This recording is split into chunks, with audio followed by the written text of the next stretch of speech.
marked by the iron blocks. We also need a extra 3x3 for the control circuit.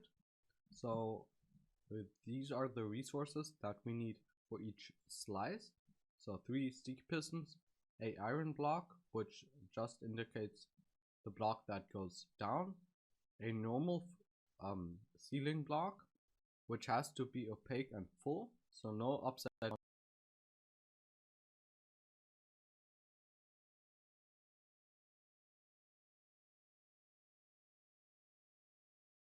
slabs, then 4 redstone and 3 blocks of your choice for the redstone.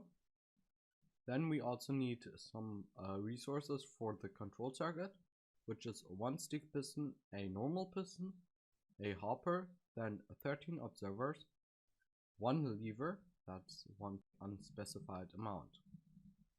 We're going to start by placing in the lines. So first we want to place in the sticky pistons. For that, just rip out the iron blocks for a moment, then go up 3 and place in the sticky pistons going down just like this, next to each other.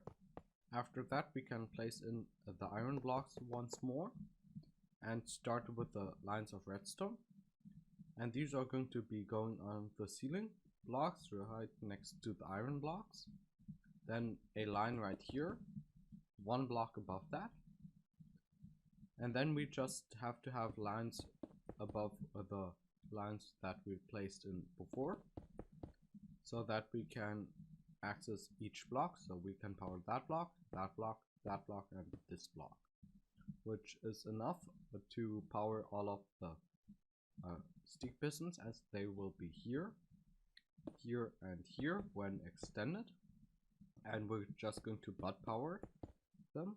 If you don't know what butt powering is it is powering it like this, so not directly next to it but one up, and if it retracts it will temporarily have pistons here and here, so we can power all of the pistons that we need to. Now we are going to start with the control circuit, and this is quite easy even though the resources may seem daunting. And we're going to start by placing in a block right here, and this is going to be our input block, then a torch powering the upper line, and a torch on the other side, and I can just place in a lever for now. So do that. After that we're going to place in another block just below the torch and have a redstone dust on top of it. This redstone dust is going to go through a block and then power a repeater on a observer. So this repeater has to be on 2 ticks and the observer has to face towards the line, just like this. After that we're going to take a 2-tick output from that line that we just powered into a block and another repeater sent on 1 tick. This is going to go into another block powering the bottom line, and also a single redstone dust that should be round like this, which is then going to go into a block right here, and then we just need to grab another stick piston and place it just next to that so that it extends next to it. This should update the blocks right here, and that's what this piston is for, just updating the bottom pistons. After that we have to place in a normal piston just on top of it, going up to update it because it's also being butt powered, and if you're butt powered we need to update the piston. Now we can take out some more observers, which we're going to now use a lot of. So place in 1 observer facing down and then a second one, just like this. This should go face down to the 1-tick repeater, and then take an output with another observer right here. This should also power the middle line, as you can see through the observer. And then we place in a 3-tick repeater right here. It should not be powered, just like this. After that, we're going to take another observer and face it sideways, going into the upper middle line with a 2-tick delay, just like this. And on top of that, a 4-tick repeater that has a output with a observer going into a hopper and a observer going into the top line.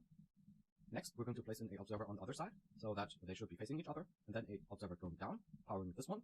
Lastly, we want to activate this once more, and for that, place in 2 observers going down, a observer going sideways, and a observer facing upwards. This is going to go into a block powering this redstone dust.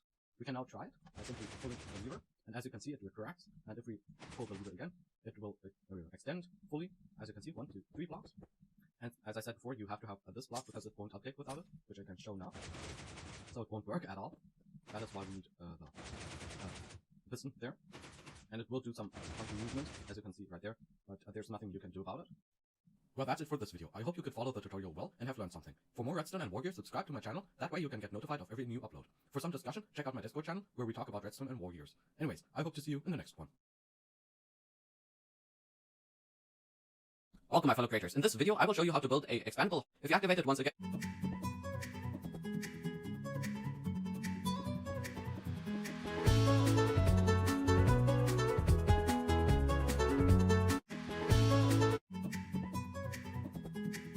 now let's start with the tutorial.